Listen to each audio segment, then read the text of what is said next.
And two frightening home invasions in one afternoon. I grabbed my gun and locked the bedroom door, and I grabbed my daughter and went into our bathroom. Two Spokane Valley women were able to fend off the same burglar Monday in separate incidents after he broke into their homes. Those burglaries happened just above the Northwood subdivision between Argonne and Jensen Roads. And that's where KXLY4's Jeff Humphrey joins us now live with why the homes were targeted and what scared that prowler off. Jeff? Well, Nadine, the common denominators in both of these break-ins were a lack of lighting and the fact that these homes sit across from open fields. That way the burglar feels like no one is watching him when he's forcing the doors. His mistake, though, not making sure that no one was home. The burglar is using a pry bar to force his way through some pretty substantial deadbolts. The locks held up, but the door jambs on these newer homes splintered.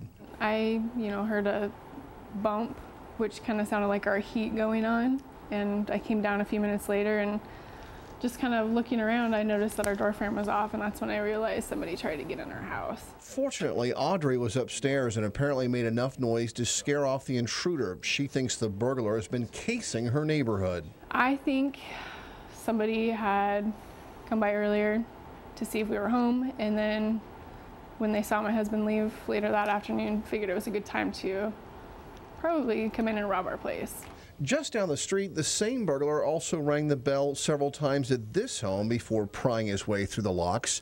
Taryn Pemberton was late answering the door because she was upstairs taking care of her baby. And I got halfway down the stairs and realized that it was not one of the neighbor kids. So I went back upstairs, I grabbed my gun and locked the bedroom door, and I grabbed my daughter and went into our bathroom. And from that safe retreat, Taryn called 911, but by then the burglar had fled empty-handed. He either heard me rack the gun or heard me lock the door or heard my daughter. She's 6 months old, so I think he heard something, and he decided that maybe this wasn't a friendly environment for him after all.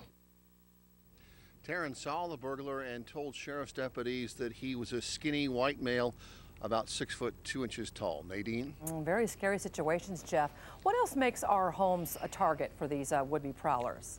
Well, they can't knock on each and every home because that looks very suspicious, so they are looking for unshoveled driveways and sidewalks and uncollected papers. They are obviously hitting our homes during the daytime when we're at work, and so we all need to work harder to make sure that our homes look like we're occupied, that we're there. That includes leaving on the radio, better lighting inside and out, and make sure that you pick up your morning paper.